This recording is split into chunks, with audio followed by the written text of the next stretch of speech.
gentlemen, children of all ages, welcome to this first FudsOnFilm.com podcast, which, as some of you have hopefully followed us over, was born from theoneliner.com. I am Scott Morris, and with me, Craig Eastman. Get in. And Drew Avondale. Hello.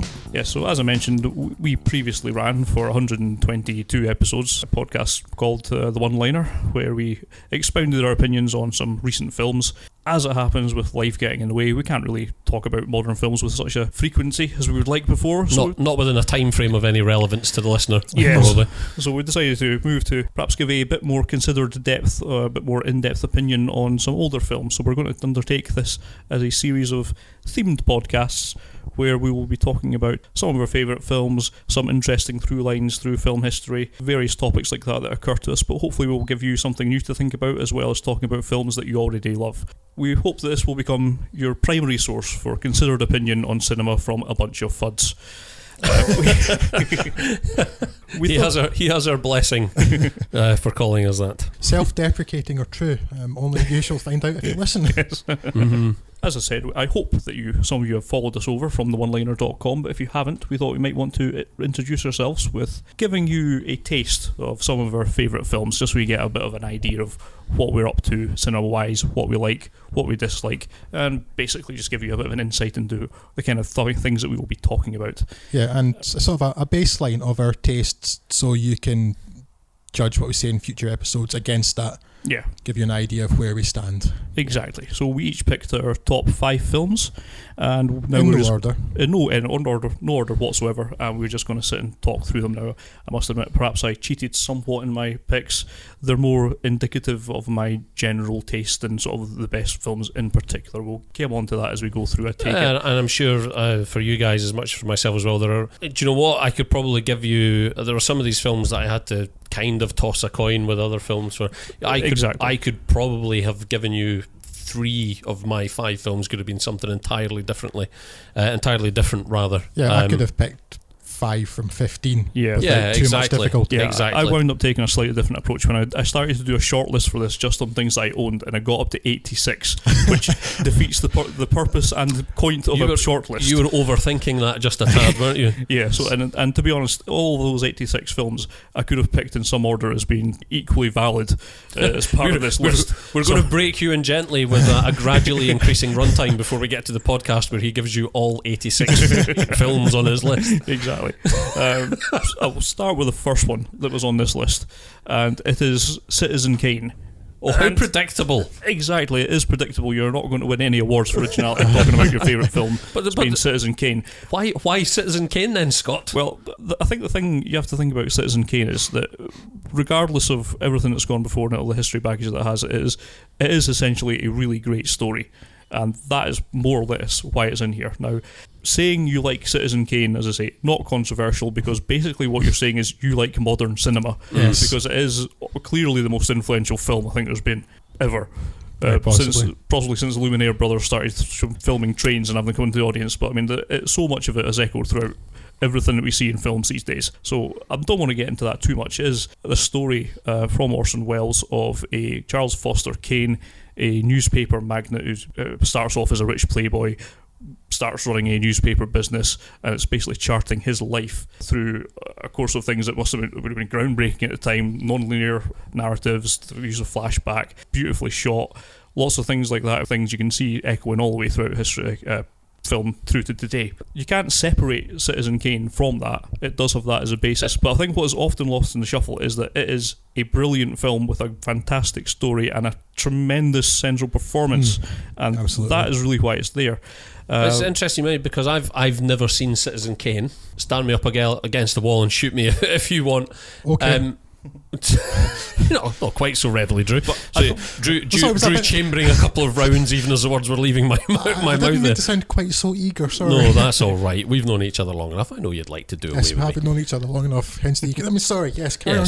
No, I always hear people talking about Citizen Kane as being a sort of mile marker, right? Here is the start. Here's not the genesis of modern cinema, because it's probably been gradual, but here is the milestone at which we set this is modern cinema, right, in terms of editing, in terms of narrative, in terms of structure, and that. But it can't have remained in people's popular consciousness just for that, right? There's got to be more to it than just the technical aspect. I mean, it still has to be a good film. Yeah, this is really the only reason I bring it up, because, as I say, it's not a controversial opinion, but I do think it is lost in the shuffle exactly how good of a film it is, how strong a story it is, and how enjoyable it is. Because I'm guessing, maybe like yourself, it's the sort of film where you look at it and think, I hadn't watched it for Lord knows how long.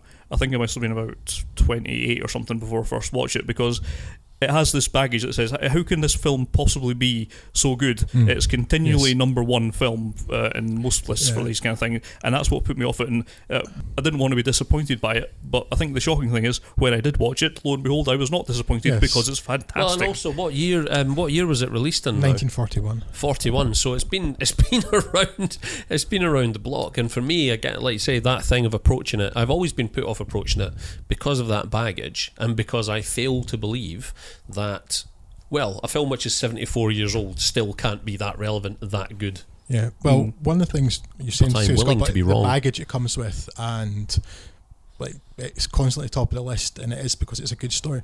But what you hear, people hear a lot and about how it was groundbreaking, the techniques and things. Yeah.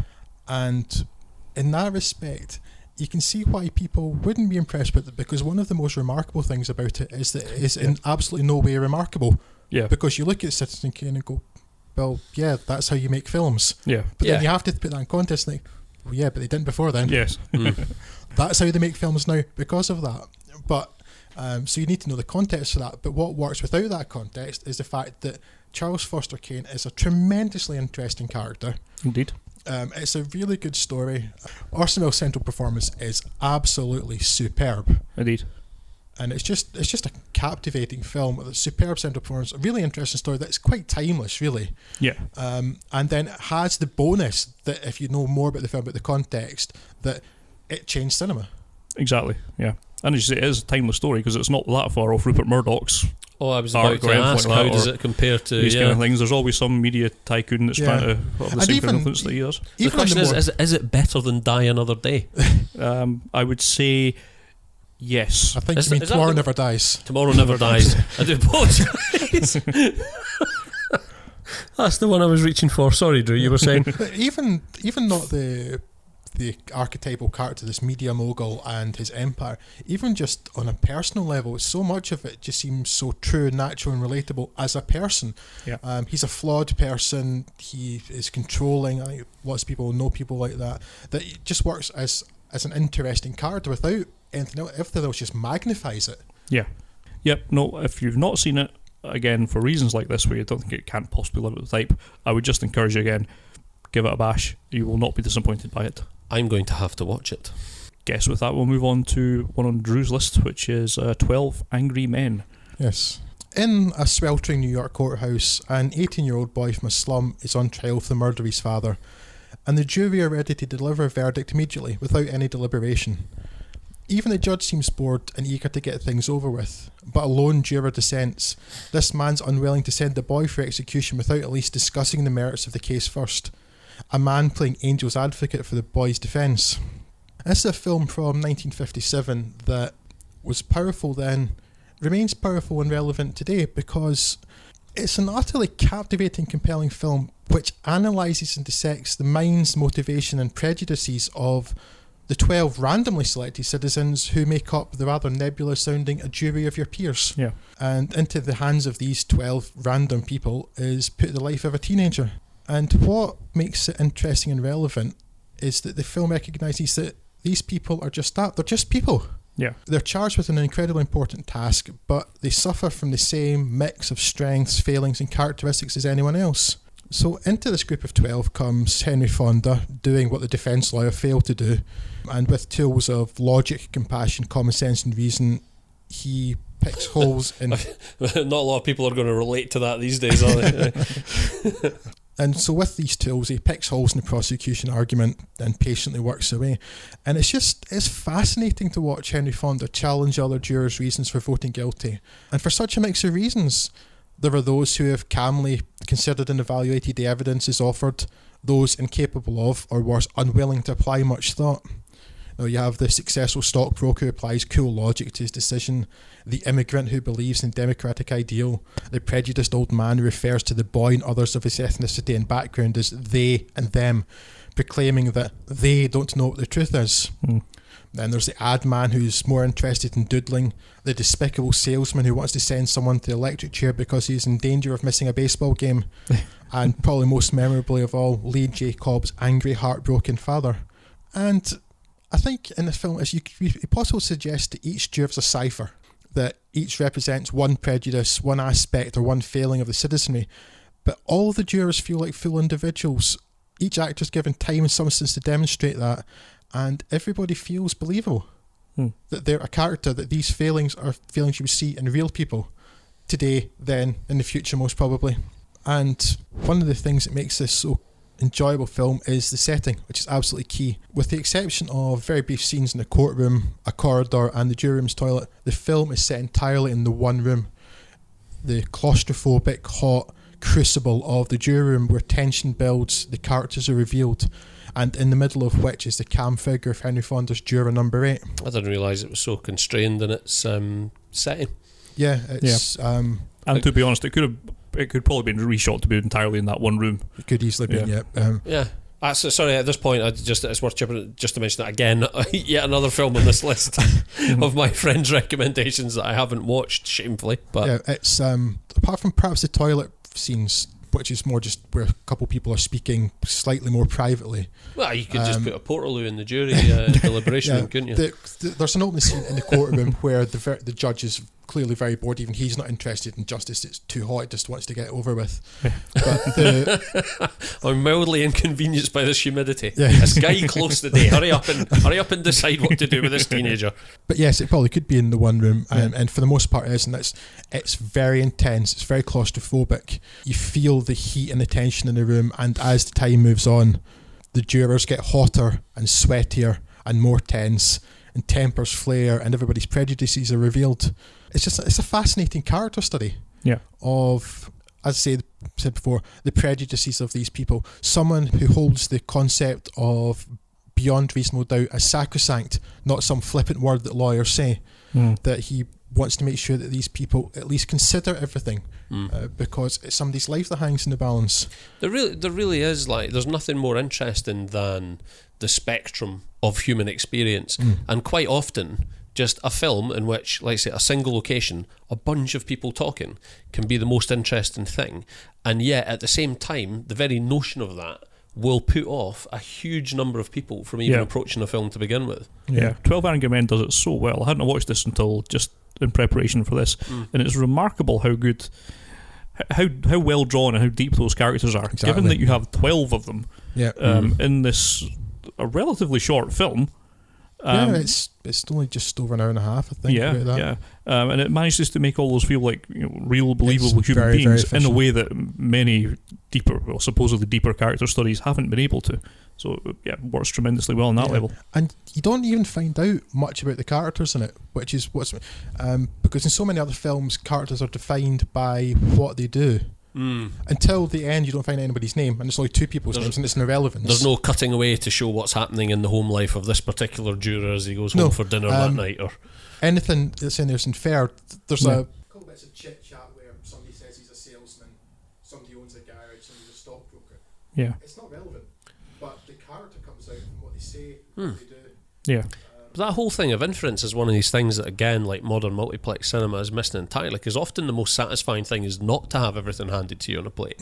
You don't need all of the exposition in the world. It's often far more interesting to work out what's motivating a particular character just from the odd mention of a thing here in relation to something that someone else said, and suddenly the penny drops and you have a clearer picture of that person. So, like you were saying, Craig, it's disappointing that the idea of something that's just talky puts so many people off, because I find those sort of films are so often to be the most rewarding. That because we're people, and it's about people, and people are interesting. Well, absolutely. Well, if you're sitting listening to this podcast, if you're sitting listening to 3 people talking, finding it interesting, but at the same time thinking to yourself, 12 people talking, that doesn't sound like my cup of tea, you should probably take a step back and consider watching 12 Angry Men.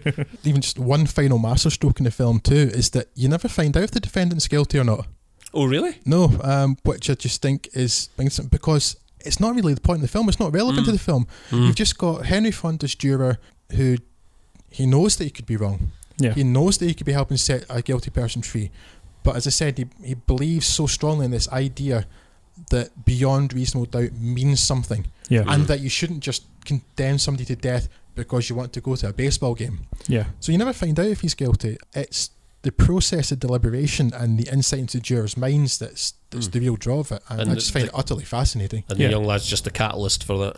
Yeah, I mean, you could easily reimagine this in your head as one of the most boring courtroom dramas you could imagine, as it basically runs through the same thing that Henry Fonda's doing, but the added element of being able to have human interactions and have emotions and anger and things flare up in a way that you couldn't do if it was a cross-examination by lawyers makes it a far more interesting case of perhaps not who done it, but did he do it? And it works again tremendously well on that level too. For a 1950s film containing all men, there's really rather a lot of emotion there. Yeah, that not just like in anger or anything. Because Lee J. Cobb in particular, he's a tragic character. Yeah. It's when you find out that there are some hints beforehand that perhaps you would guess, but when you finally find out why he thinks this kid is guilty, it's heartbreaking. Yeah. Fair dues. I'm going to have to check it out. So from the Department of Tenuous Links, if that is a film about people, Craig, Boogie Nights, a film also with people in it. Oh, Boogie Nights. Full disclosure, I'm a sucker for the disco era, which is probably why I was drawn to Boogie Nights in the first place. Actually, on paper, it wasn't the type of film that appealed to me. I wasn't particularly familiar with P.T. Anderson's body of work up until that point. And so it literally was the disco era branding of Boogie Nights that drew me in. If you're not familiar with the concept of Boogie Nights, I mean, briefly, ostensibly, it's a snapshot of the American porn industry during the late 70s through to early 80s, when the transition was from film to VHS. And that's the framework of this thing. It's a long character piece. It's not actually got all that much to do with the mechanics of pornography. If you are a thrill seeker, if you're a fan of porn, you're probably going to be disappointed by this film, which markets itself as being about the porn industry. Yeah, it's not really about titillation. No, it's not about titillation in any way, shape or form. In fact, in a lot of instances, quite the opposite. In relation to the rest of P.T. Anderson's body of work, the reason... I mean, let's be honest, right? Everyone here in this room is probably a fan of P.T. Anderson, right? Most people who love cinema will probably point to P.T. Anderson as one of the great modern filmmakers. And I can't think really of a film in his catalogue. If you stuck a pin in his catalogue, probably the least significant film he's made probably still ranks as really good. Yeah. This, remember, is a man who got not just the best performance ever from Adam Sandler, but a performance from Adam Sandler that would rank against many, many, many other actors. Yes. Yeah, exactly. Against the rest of his body of work, because I can imagine if you ask most people to pick a top 10 list, or certainly like a top 20 list, there's going to be a P.T. Anderson film in it. Yeah, there's a good couple. Oh, God, yeah. I mean, even on this list, I thought about things like There Will Be Blood, for example. Yeah, but Boogie Nights, by far and away for me, I consider it to be, and of course, obviously, other people's mileage may vary, but I consider it to be P.T. Anderson's most rounded film. It's got all of the... I've got issues with Magnolia, right? As much as I love it, and I know lots of people love Magnolia, Boogie Nights has got all of the strengths of something like Magnolia, and none of its weaknesses. It's got, for such a large cast... it really rounds out a lot of its characters really well. Even some of the incidental characters, like Philip Seymour Hoffman's character, by the end of the film, it's hard, even though that's someone who's had limited screen time, it's kind of hard not to feel some sort of empathy or relate to that character in some sort of way. You feel like you've been on a journey even with these minor incidental characters who are involved in this porn operation. It's got moments of fantastic humour that arise naturally from the subject matter, counterpointed by some other moments of intense tragedy. There's none of the sort of self-indulgent navel-gazing that was the baggage that came with Magnolia. As great a film as that was, there are parts of that I found a little bit too self-indulgent. Given the subject matter, Boogie Nights is never condescending. It's not a film which says, look at these people running about trying to scrape together. Aren't their lives pathetic? Yeah. It's not judgmental. Yeah, no, it is in no way, shape or form judgmental. It treats all of its characters with respect and humanity. It never condescends, and crucially, it delivers a massive amount of pathos. Everyone's got a predetermined opinion of what they think pornography is, and the lives of the people involved in it, and this movie is not interested in what your preconceptions of that thing are. Essentially, it's actually a film about family, a massively dysfunctional family, but a family nonetheless, and in a lot of ways actually it's quite a heartwarming film. So yeah, I don't know, well, you watched it recently for the first time, Scott, right? Yeah, it falls in the category of films that I was convinced I had watched. It turns out I hadn't, but what I had seen is the William H. Macy scene with the big tracking shot, of course, which I must have seen in isolation somewhere. Boogie Nights is possibly is P.T. Anderson's lowest key film that I've seen. It is probably one of his films that is the least about anything as that there is. It doesn't seem to take any particular one aspect of the human condition and look at it. It just presents a character piece of these people. And it doesn't really deal with heightened performances either, right? No. It's probably more accessible than something like There Will Be Blood or The Master, for example. Having only just watched it, I can't speak about it too much, but it did not immediately jump into my sort of top P.T. Anderson bracket. I would still pick something like There Will Be Blood, maybe even Magnolia, even if it is 8 days long.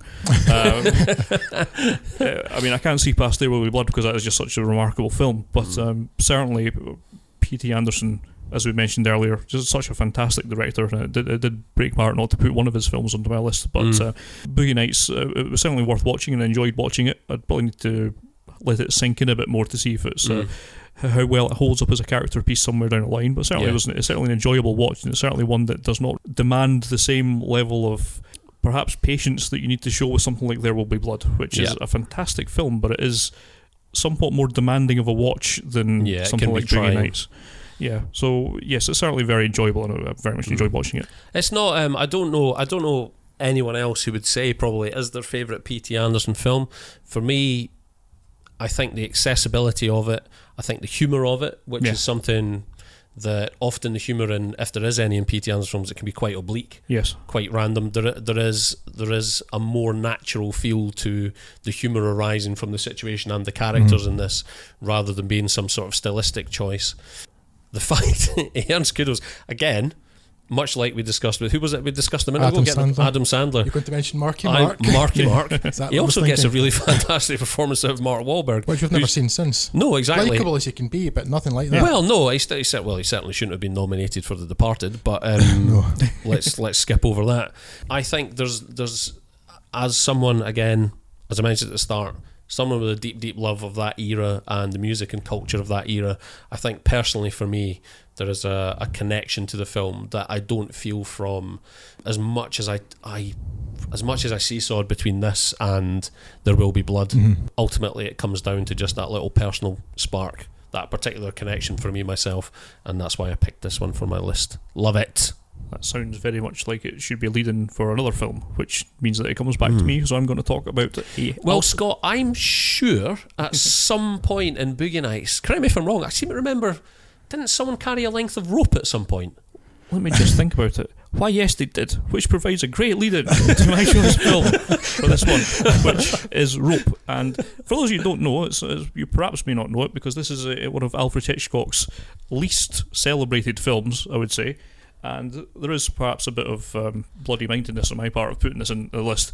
I did feel I should pick a Hitchcock film for much the same reasons I felt Citizen Kane should be on there, because Hitchcock, again, perhaps didn't show the inventiveness of form that Orson Welles did in Citizen Kane, but to be honest, if you look at any thriller these days, basically it's the blueprint that Hitchcock perfected. He was a master of his craft. He absolutely was.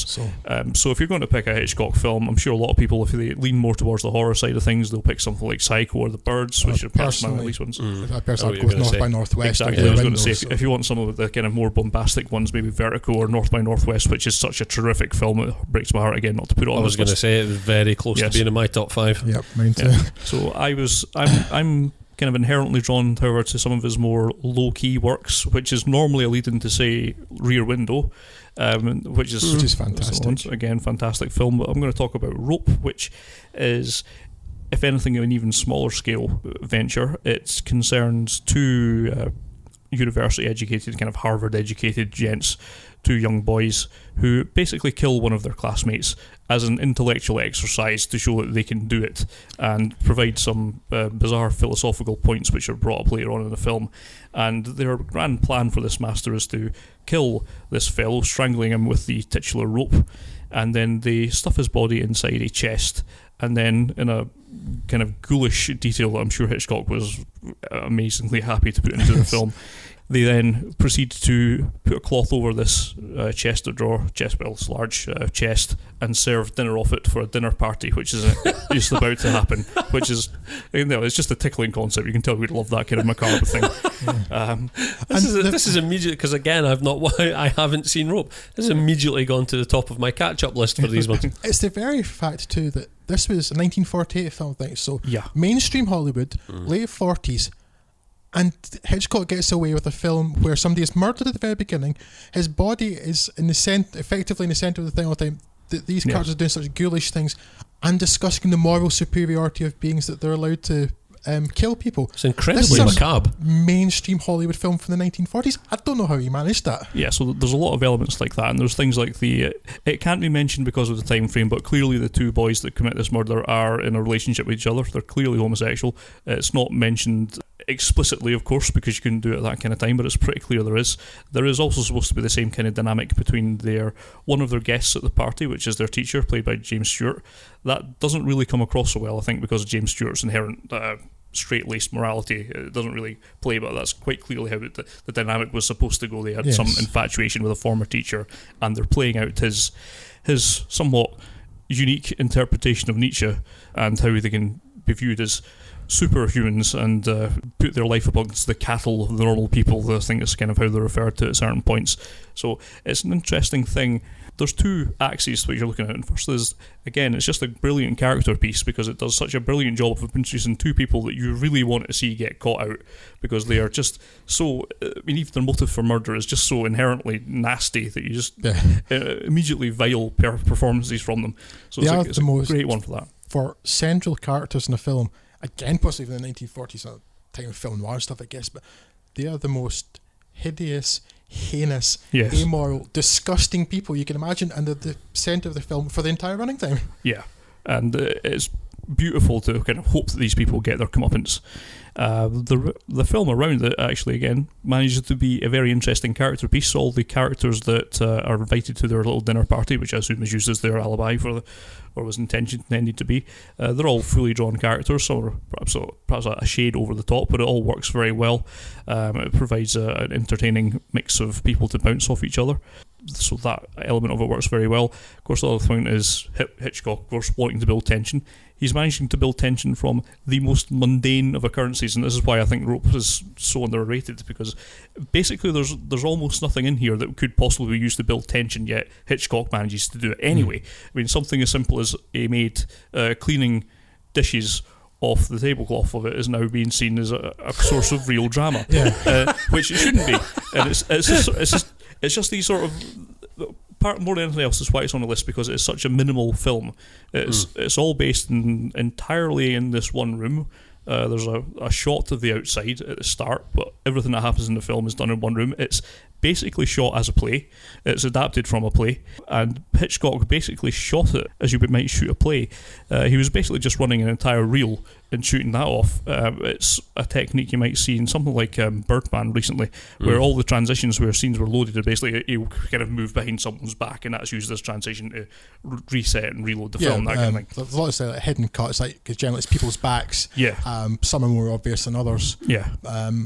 And people do go on about that, it's basically, it looks like one big take, and people should never be that impressed by that, because people do that in the theatre every single night thousands of times, but it is just still so well staged and so well managed that all of this stuff happens, and for the most part you don't notice the take, so it feels like it's one long take in one room, and that it runs pretty much in real time. It does run in real time. Yeah, and it is something I do find on a technical level. Is again partly why I like it so much, just because of that. Not necessarily because of that. I mean, it's the sort of thing that would be trivial to do these days because you could do it on a DSLR and get the same quality out of it. But bear in mind, this was done. I think it was Hitchcock's first colour film, which means it was done on one of those massive Technicolor cameras, which, if you've seen them, looks like a minivan on a stick. Mm-hmm. And to do that, they've got this very clever set with like movable walls and things like that. The stage hands are probably more important than anyone else in the whole creation of this film.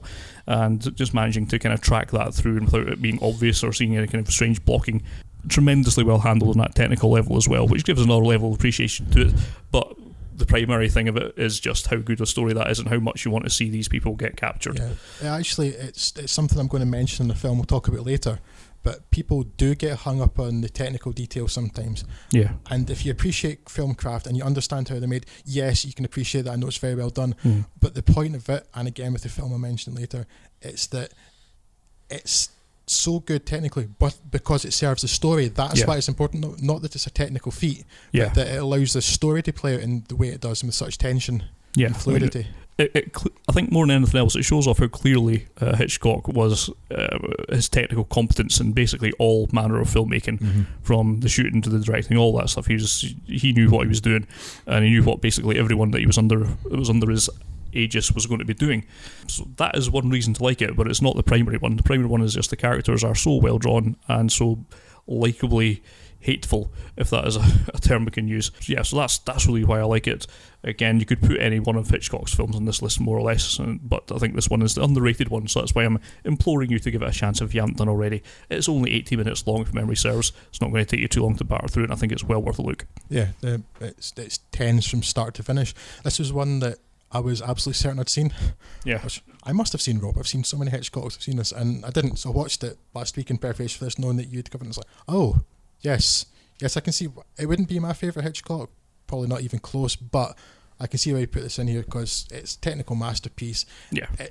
Hitchcock was the master of suspense. He was a master of his craft, and the tension throughout it builds and builds and builds, and just an incredible film. Yeah, again, I just really wanted to have a Hitchcock film there because he is so influential, and everything you see today is so influenced. Well, certainly any thriller you see today is so influenced by it. Things like, even Christopher Nolan stuff, when he's not building ridiculous sets and like entirely rotatable rooms or something like that, the actual drama of his performance is pure Hitchcock. Something like Memento, I think Hitchcock would be absolutely thrilled to direct. That's exactly that sort of thing. So, equally relevant to modern cinema as he was back in his day. Right, so I guess we can move on from Rope to another clearly recognised classic in the field, Lawrence.of Arabia. So Lawrence.of Arabia, specifically the restoration thereof. If we started the podcast by mentioning that for the majority of these films, their position, they're in no particular order here. Lawrence.of Arabia is the only one that I'm intractable on. It is, for me, the greatest films ever. I would actually concur with that. None of mine were in order. That I could have picked anything from 15 to 20 films easily, apart from Lawrence.of Arabia. I think it's just magnificent. Yeah. It's not even something I will do. It's not even something I will debate. You'll just be told. Listen up. Yes, clearly on the grounds of it being personal opinion, but I think even anyone who appreciates cinema, you can not enjoy a film but still appreciate it as a piece of filmmaking. And Lawrence.of Arabia is such a clear-cut case of, here is one of the most perfect pieces of cinema that's ever been put together, that even if it wasn't going to be in your top 10, which I'd be amazed if anyone who'd seen it wouldn't put it in like their top 10 movies of all time, there is surely no way you can argue against it as being one of the most perfect pieces of cinema, technically married with some of the best performances. Well, look, I'll go through. I've made extensive notes on it, right? T.E. Lawrence, in and of himself, is possibly one of the most fascinating characters of recent history, if not history in and of itself. Certainly, as far as this film's concerned, I would argue he's the greatest character to have ever graced a cinema screen, conveyed by, incidentally, one of the best performances I've ever seen, if not the best performance I've ever seen in the form of Peter O'Toole. Again, it's always difficult to say the best. There were so many performances. Of course, it's totally objective.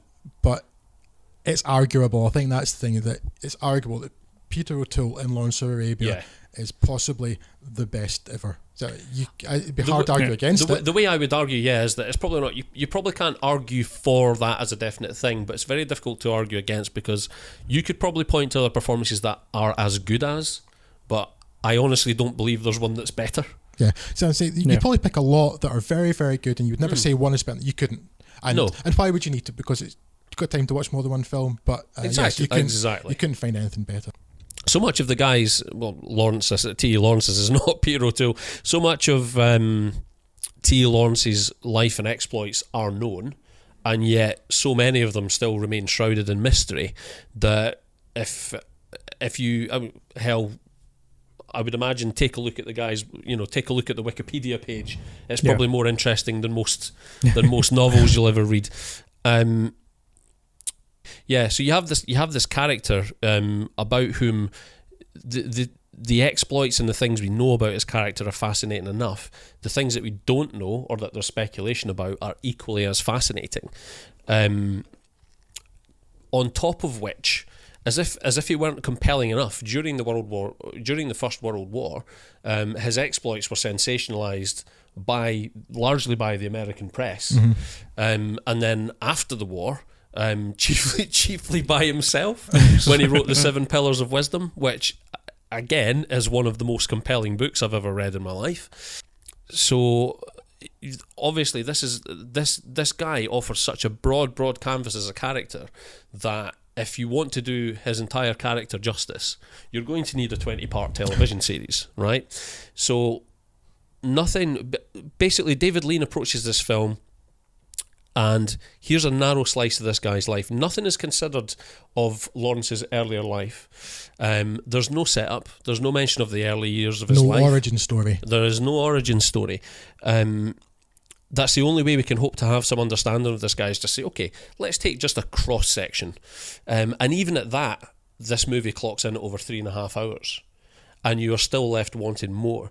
I made a list of just, here's all the things that blow me away about this film. A list of astonishing things. The assuredness of Lean's direction. 3.5 hours. I'm not going to rush. Sit down. Shut up. I know what I've got to do. I'll give you a bloody intermission. Just sit and pay attention. I'm going to compel you to watch the screen for the next 3.5 hours. And honestly, there are very few films that I would entertain going to the cinema to see with that kind of running time, and I wouldn't think it's going to be a bit of a drag, though. It is the only film of that extreme length that honestly I cannot think of a single second that you could trim from that film that isn't doing something to drive plot or the character of Lawrence. The whole thing is a learning curve. The cinematography of Freddie Young, right? The barren desert landscape has never looked more vibrant, welcoming, and yet at the same time treacherous. And terrifying, frankly. Absolutely terrifying, absolutely beautiful. There is, again, here we go, this is my limited opinion, there is no such thing as, quote, better cinematography. You could argue that other films are possibly as well shot as Lawrence of Arabia. There is not, I will not entertain anyone telling me there is a film that is shot better than Lawrence of Arabia, including even from Young himself when he went on to do, I think, Dr. Zhivago, right? Another stunning film. You could argue that you like it as much as, I certainly wouldn't argue anything other, but it's not better than Lawrence of Arabia. The editing, Anne Coates, who I didn't actually realise until I checked last week. I was like, yeah, I better actually. One of the things I hadn't really paid that much attention to, editors never get a look in. You never hear anybody talking about how fantastic the editing of a film is. And even the many times I've watched this film, I've never actually bothered to read all that much about Anne Coates. who has gone on to herself become, and this was fairly early in her career actually, that she shot Lawrence of Arabia. She's still with us. She's still editing. She has got the most fantastically varied resume in film editing, ranging from this and films of the same period such as Beckett through to Raw Deal, That's quite a juxtaposition of films. Raw deal, and just within the last few months, 50 Shades of Grey. Anne Coates has got. If Anne Coates doesn't have a biography, I'm going to be the one to write it. I want to know more about Anne Coates. The editing is absolutely phenomenal. To have a film of that length, which say that you cannot really argue to lose a second of that film. It is absolutely perfect. The score, the word iconic is used, probably bandied about far too often.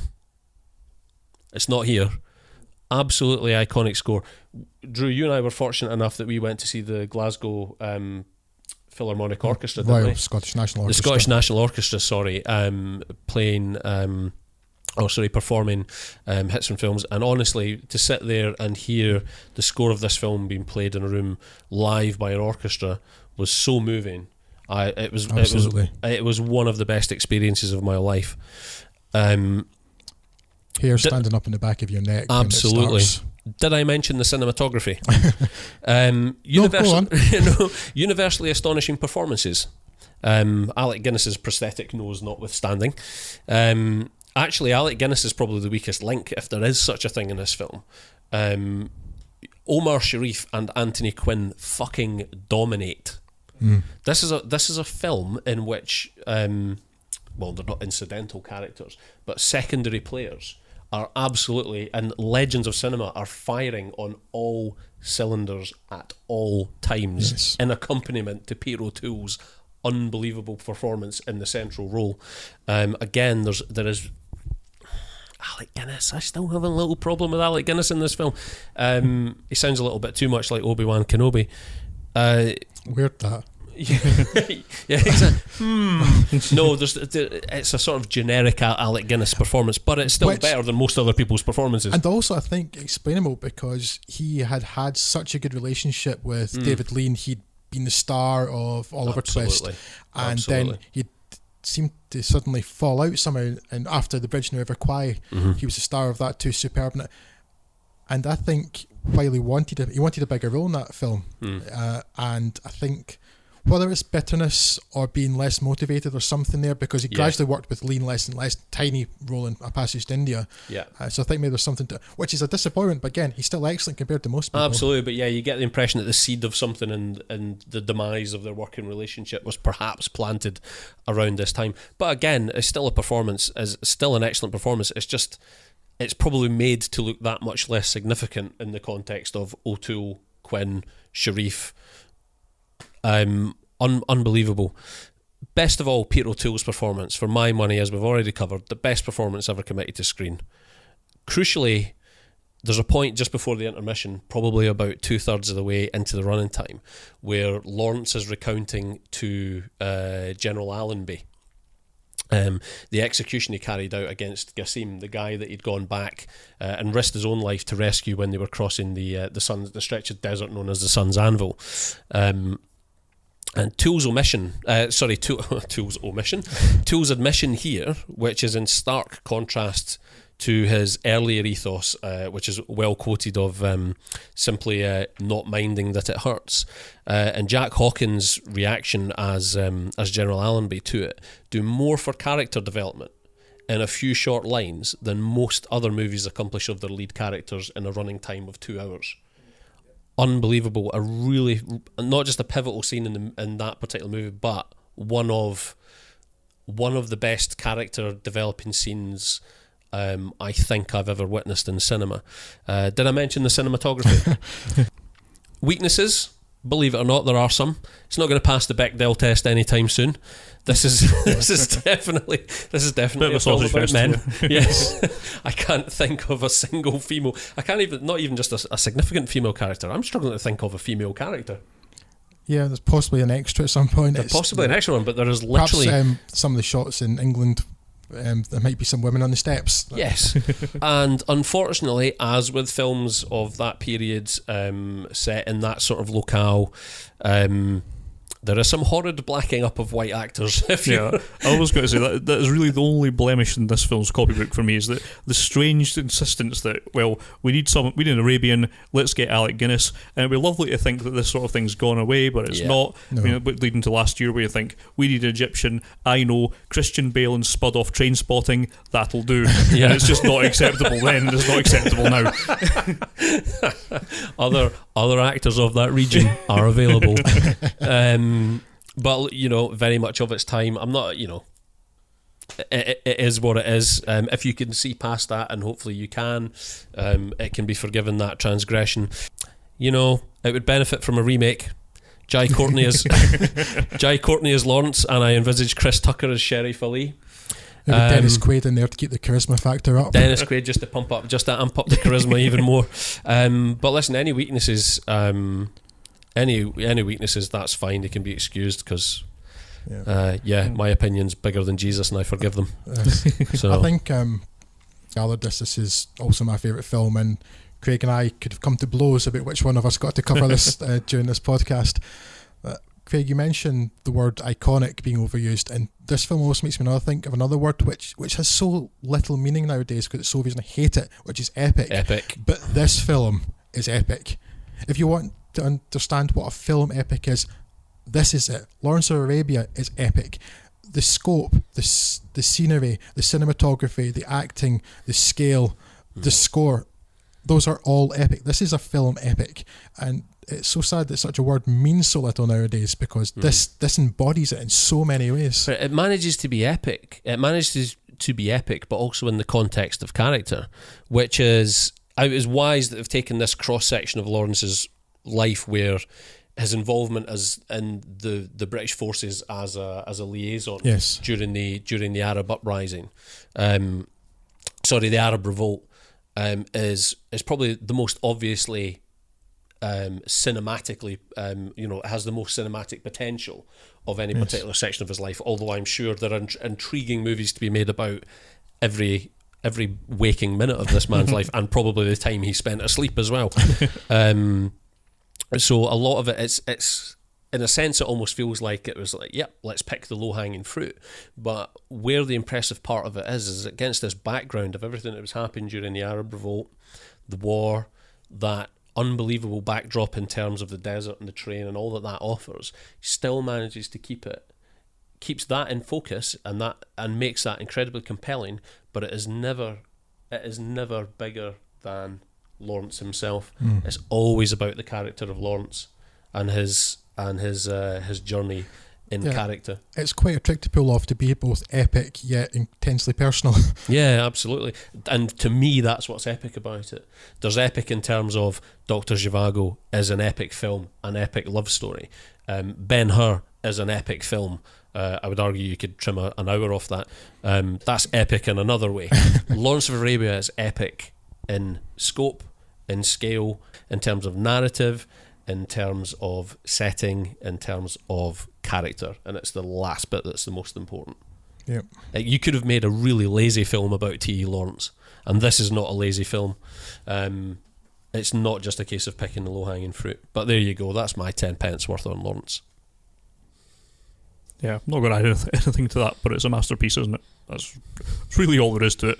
I mean, I was thinking about putting this into the list. It was either this or Commando. Couldn't quite decide on the merits which one was better, but well, of course, clearly it's a classic. The point of this podcast isn't the best films, and some of them I think that we'll cover are. Yeah. It's not best, it's favourite. Those aren't the same things, but when it's favourite and best, that's a nice conjunction. Isn't it terrific? Yeah. Remember, William Potter, how I told you the trick was not minding that it hurts? That's right, Lawrence, you did. I lied. Let's ditch the tenuous link, shall we? Yeah. Yeah, well, let's not bother with tenuous links. There was another film that we liked. Yes. On my list, I've put Ghost in the Shell, which I was actually reviewed for our old website one day. I only gave it 4 out of 5, so naughty old me, because it's clearly not correct. You monster. Yeah, absolutely. So you sit here and lie before us. There's a couple of reasons why it's on here. Firstly, I don't watch anything like as much anime as I used to, but certainly it was a big influence on my earlier film-going habits.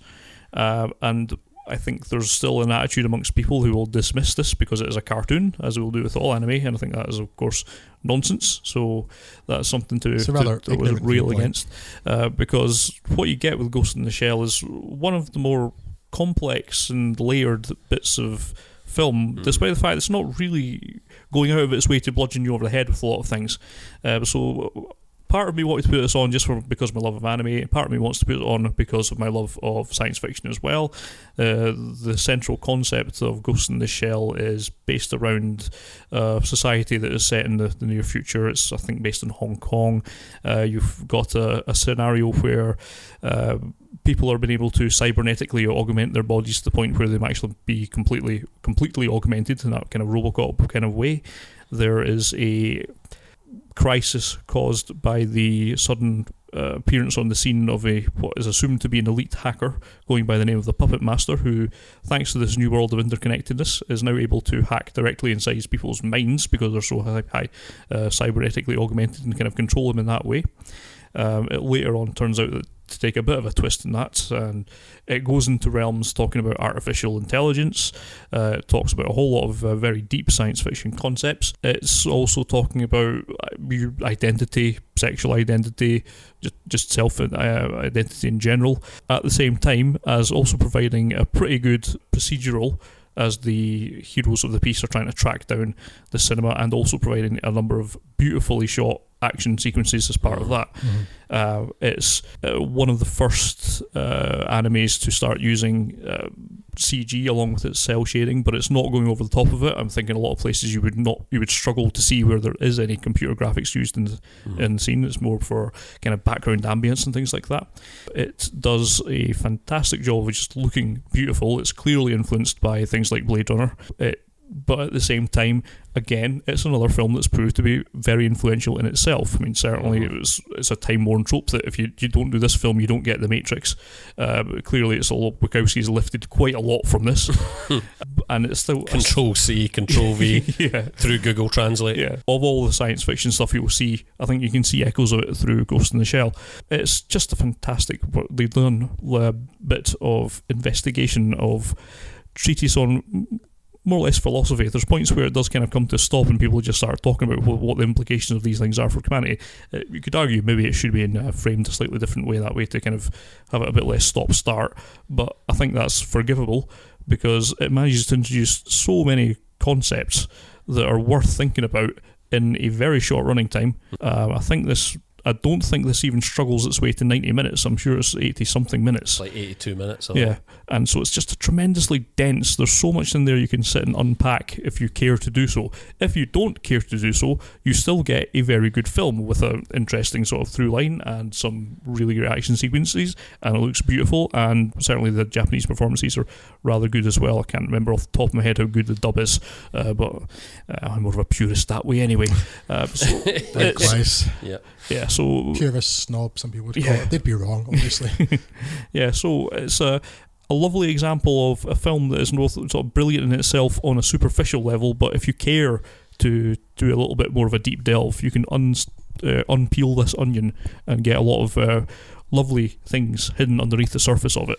Will it make you cry like an onion? Probably not.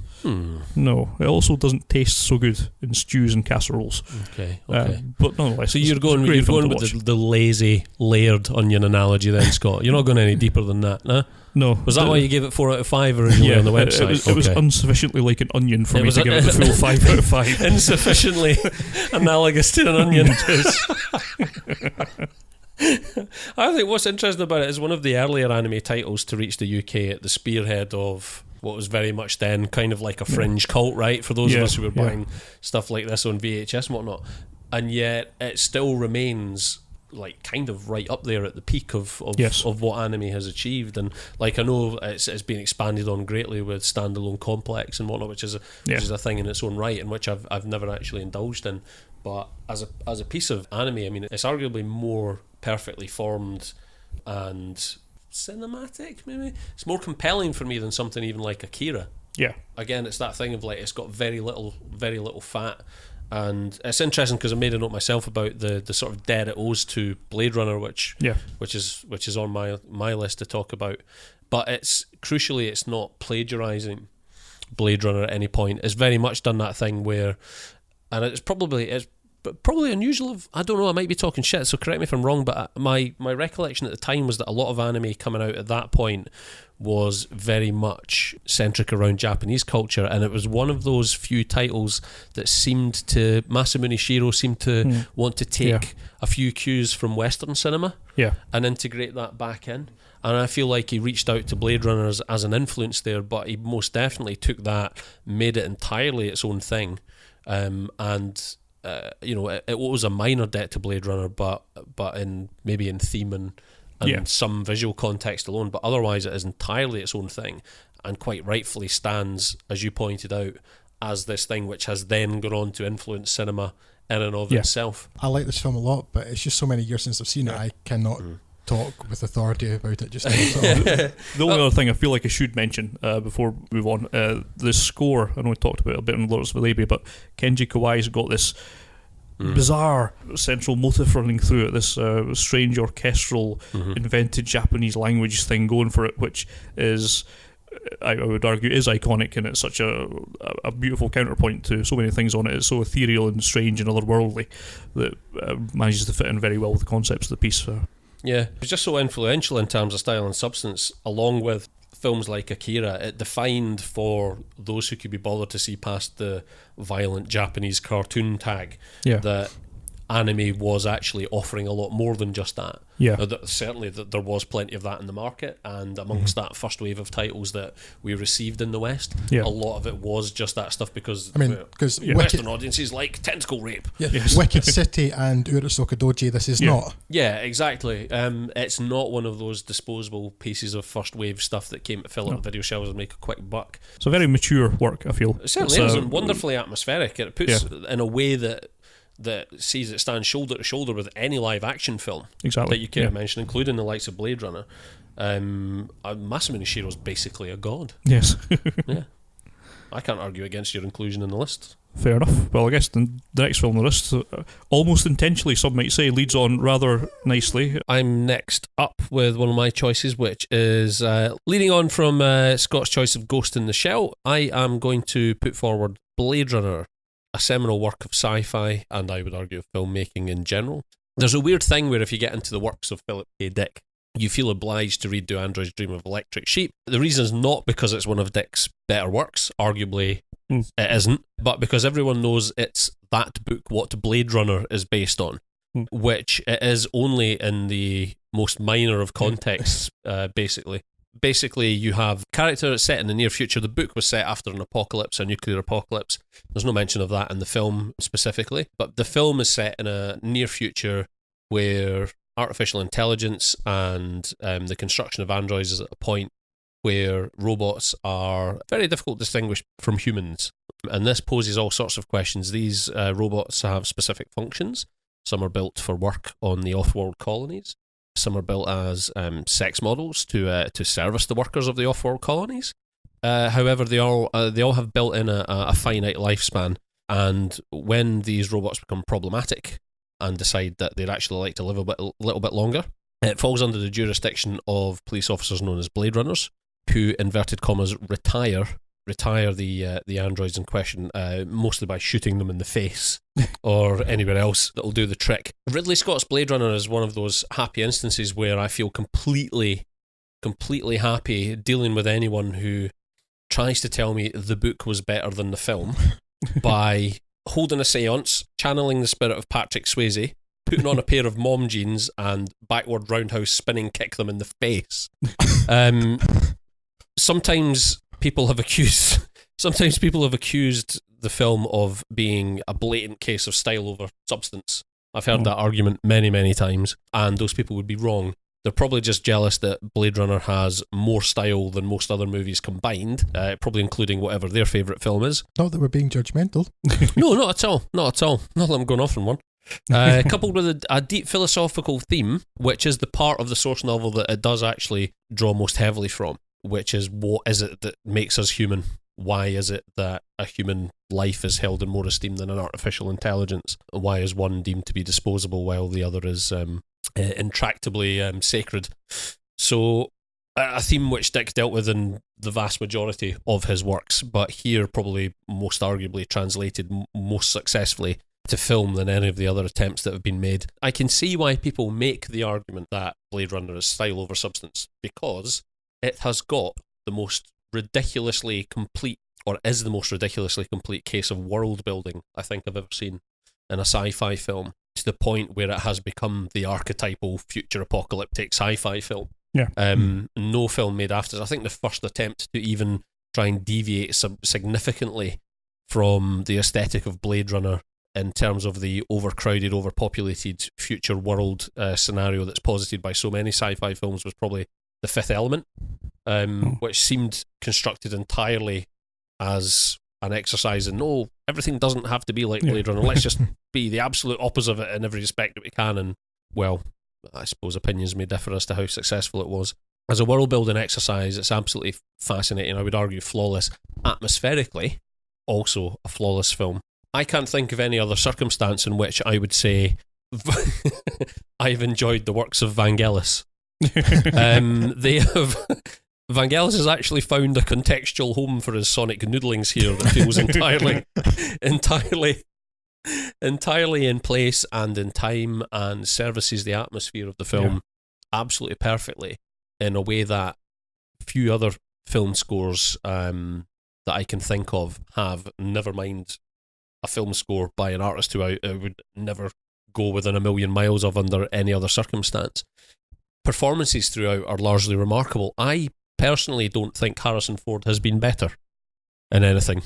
I know people will argue that Han Solo is, well, I wouldn't argue a more complete character than Rick Deckard, but I think Rick Deckard is arguably Ford's best performance. Sean Young is wonderfully vulnerable in what I think, correct in saying, was her first major role, and certainly long before she had the opportunity to go round the bend and, you know, openly start to question why she hasn't been asked to take part in any sequel. I wonder why that is. It's because you're a lunatic, love. Rutger Hauer, much like Vangelis in his score, suddenly finds himself in a movie where his pretentious method fits like a glove and where he doesn't actually seem out of place as the chief antagonist, Roy Batty, the leader of this disparate group of replicants who are evading the clutches of the Blade Runner in an attempt to gain a longer life because they want to live. Also, it's one of those films which it's a highly unusual case of a very well documented, tortuous production that seems to have transcended its pitfalls to actually emerge as something wonderful. So often we hear of these great concepts and then a film is delivered which is just a raw turd of a piece of cinema. Oh well, it had a really tortured development history, and somehow despite everything, and I won't go into any detail on that for reasons I'll mention in a moment, but somehow Ridley Scott managed to transcend all of that, and now, especially now that the final cut is available, the restoration, the 4K restoration and the completion of the final cut version of the film has created this wonderfully complete, I would argue possibly the best science, well, obviously it's the only science fiction film on my list, so clearly I'm arguing for it being my favourite science fiction film. Somehow transcended all of that trouble with the production to produce this really beautiful, complete film, which, again, well documented the various versions of the film that existed. Studio interference in the early period meant that when this thing hit the cinemas, there was a woeful voiceover from Harrison's Ford character running intermittently throughout the film. All sorts of editing choices, a butchered ending, which was just ridiculous, that used leftover footage from the opening of The Shining. Just a really bizarre history. But this film, which from the point at which has been released over the intervening 3 decades, has finally coalesced into what it should always have been in the first place. And George Lucas, take note, if you're going to go back and retrofit a film, this is probably the way to do it. That's my argument for Blade Runner anyway. I don't know, Drew, you weren't so keen on it, right? It's weird. I've got a strange history with Blade Runner. First watched it a very, very long time ago, and I didn't like it. And I didn't like it for a very long time. And I've never quite put my finger on why, but I kept watching it. Probably because I didn't shut up about it. It's possible, but there must have been something in there, something that was registering with me, perhaps on a subconscious level, but I didn't like Blade Runner. I'm going to watch Blade Runner again. Yeah. I don't like this film. Maybe I'll watch it again. And then, whether something just changed or whatever my subconscious was, just managed to finally batter down the door. I watched it probably around about the time of the final cut, and it was like, oh, all right, yes, this is good. I like this. No, I get it. Yeah. Why that took so long, I don't know. Why I kept trying, I don't know. But it's wonderful. It's quite incredibly moody, which is one of my favourite things about it. Oh, definitely. The feeling, the mood of the piece, which is produced by everything. It's the lighting, it's the editing, it's the scene composition, and the acting and the dialogue. It's one of the most atmospheric films I've ever seen. It was pretty much the first time on film that someone said, you know what? The future's probably going to be really shit. Yes. the dystopian nature of it is quite appealing. Well, not appealing. I don't want to be in this dystopian future, but as an aesthetic, but in a way appealing. I do, because it's so depressing and so atmospheric and so appealing in like a noir sense. It draws a lot of influence from like 30s and 40s noir, you know, and that sort of the seamy streets, the steam rising from the manhole covers, and some of it too, possibly the fact that all three of us grew up within sight of one of the major influences in terms of the aesthetic of the future, which was Grangemouth Oil Refinery. That perhaps appealed to me too, being familiar with that. But I'm just going to repeat myself. It's the mood. The story's interesting, the characters are interesting, and despite Ridley Scott's own best attempts to ruin it for people, the fact that it's left open-ended, even though he's decided that there's a canonical ending. Ridley, shut your face, please. I'll back in your box. It's a film that stays in your mind. Yeah, it is. It's never a film that I've watched or appreciated particularly on really a narrative level, which is interesting enough, but I mean, it seems in many ways to be the least of the film. I just like watching it as this wonderfully complete mood piece. Yeah, I think it's that's visual really indulgence. Mood piece. Actually, quite a few of my films that I was, at least some that I picked and some that I was considering for this, the narrative was less important than the mood, which is weird because I really like narrative. I care for it a lot. But I think perhaps one of the things that clicked with Blade Runner was that I put aside the need for narrative and started to be able to more appreciate just mood, and Blade Runner does mood better than most films. The theme almost takes the place of narrative. The theme at the surface seems overly simplistic perhaps, but the more you want to dig into it, the more of a fundamentally intriguing sort of premise it is. What is it that makes it? And again, like Dick dealt with it in like 50% of his works. It was his big central theme was, what is it that defines us as being human? Exactly. Other works like the Total Recall, We Can Remember It For You Wholesale, the short story that was based on, is like, well, if you can falsify a memory and implant it on someone, what is it that makes that, is the person the memory, is the person the experience? If you could supplant someone's memory with something else, what does that say about what it means to be that person? I feel like a lot of people can't remove themselves from the visuals because it is so visually outstanding. And to think as well, this is in the pre-CG era. There's no CG, apart from in the final cut, there's been some use of computer graphic to replace a couple of, in a notable scenes, it's not even been used to augment, it's been used to replace certain elements that were unsatisfactory in the first print of the film. But where was I going with this? Can't remember. Yeah, people can't detract themselves from that. It's remarkable to think that this was entirely done in model work. And all of the effects are optical. All of those cityscapes are multiple layers of film being passed, multiple passes on film with motion control, and arguably building upon the sort of motion control effects that had been accomplished and pioneered in like the Star Wars movies, and just cranking them up to 11. And still to this day, even if you watch the original cut of it, even apart from the odd little bit of fringes around the matte lines and things like that, honestly, it still looks outstanding because it was all practical, it was all optical, it was model work, and it hasn't aged as badly as those films of the last couple of decades where CG started to take prevalence. Early CGI feels like early 3D video games. It ages very badly. Yeah, this does not look like a film that was shot in a sci-fi film from the 1980s. It could have been shot a couple of years ago. Yeah, it's quite unusual too in that when we're past now the point where Blade Runner was set, pretty close to, aren't we? I forget exactly the year. It hasn't failed in the way that so many things do. It's like, oh, this is what the future's going to look in, flying cars and stuff, and it. Whereas, 10 years later, like the most ridiculous looking things. You get some Star Trek from the 70s or something, and it just looks impossibly ridiculous now. But you look at Blade Runner, because none of it looks that different from nowadays, but it's still, I can believe that's the future. It doesn't look that different. There's enough slight tweaks to make you think, okay, it's clearly not everything's now. not made of glass and titanium. No, but it's grungy.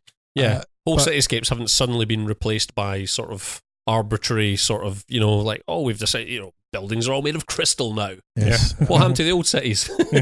No, everything's now but built upon and made miserable. Yeah, so it's managed to pull off quite an incredible trick of looking relevant, still looking like a future, not that it's already dated. Yeah. I just think the visual legacy of this film is cast in stone. The work Sid Mead did as the pretentiously titled visual futurist is an absolute landmark. I would argue it's possibly, I know we spoke about the cinematography in Lawrence.of Arabia earlier, but I would argue that pound for pound, this is the best looking film that's ever been made. That's part of it. The sumptuousness of that is what initially drew me in, but I kept coming back to it and realising that there was more to it. And I actually think that if you only watch this film once or twice, then it's probably understandable that you might think it's just, style over substance. I get it. I think if those people watched it another couple of times, they would start to realise that it's a more interesting film than that. Yeah. And also, yes, what I was going to say earlier, sorry, just quickly about production. The reason I'm not going to go into depth in production is because one of the best books you will ever read about, not just about Blade Runner, even if you have no interest in Blade Runner, if you just want to find out what the filmmaking process is about from start to finish, Future Noir by Paul M. Salmon is one of the best books ever written on the topic of filmmaking, bar none. And it details the whole production history of this film from start to finish in massive, massive detail, but in a way that even if you're not particularly interested in this film, will still engage you and offers a fascinating insight into how this sort of thing gets made. There you go. One of the best books on film ever, from one of the best films based on a book ever. But there you go. Okay, we have come to the realisation that because we enjoy talking about our favourite films quite so much, that this is going to be longer than we'd originally anticipated. So we're in fact going to split this into 2 podcasts. We'll stop this here, give your ears a break, and we hope you'll return shortly for our next episode, which will conclude our favourite films and a discussion of them, and we'll mark the launch of Fuds on Film. But for now, goodbye.